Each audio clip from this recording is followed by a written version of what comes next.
Amis de la revue de presse, bonjour. Mardi 5 novembre 2019, le refrain reste le même. Les parutions du jour chantent toujours la surprenante révision de la Constitution. Une révision diversement commentée et traitée par les journaux. Le challenge renseigne renouveau de la haute autorité de l'audiovisuel et de la communication dans la Constitution modifiée, désormais 2 mandats pour les conseillers, la presse reconnaissante. Le routier confirme l'information, révision de la Constitution et 2 mandats pour l'organe de régulation. Talon et les députés honorent et reconnaissent l'importance de la HAC. L'investigateur après investigation parle de justice de mandat au niveau des institutions de la République, la HAC désormais alignée sur le Conseil économique et social et la Cour constitutionnelle. Et à l'informateur d'ajouter que 17 ans d'injustice vis-à-vis de la HAC sont réparés, Talon et le Parlement à la manœuvre. Matin Libre estime par contre que cette révision n'est pas une victoire. Il a mis en lumière les points qui frisent l'opportunisme, les craintes du WANEP. Le pays émergent s'indigne plutôt. Révision forcée de la Constitution par les députés de la 8e législature. La diaspora Union sociale libérale dénonce et met en garde Patrice Talon contre des élections exclusives. Toute l'opposition réunie au sein de la résistance opte pour des stratégies fortes pour sauver la démocratie béninoise, continue le journal. Pendant ce temps, Fraternité informe que la décision des 7 sages est attendue sur la loi portant modification de la Constitution béninoise. La situation actuelle au port de Cotonou préoccupe également les canards du jour. Matin Libre révèle ce qu'il faut savoir dans l'attaque du navire Bonita au port de Cotonou. Fraternité annonce qu'après Cotonou, un autre navire a été attaqué à Lomé avec 4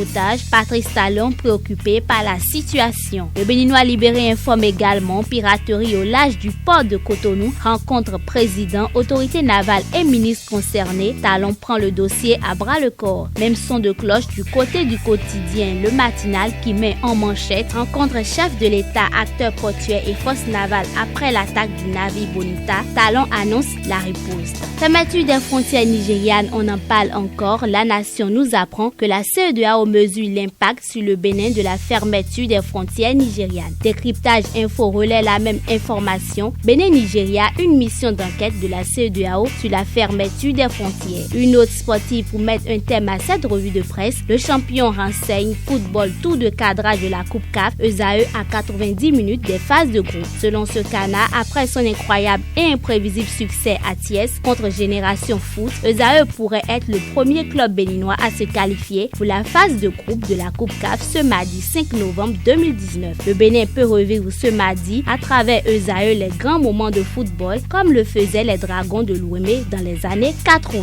Fin de cette revue de presse, à demain pour de nouvelles informations.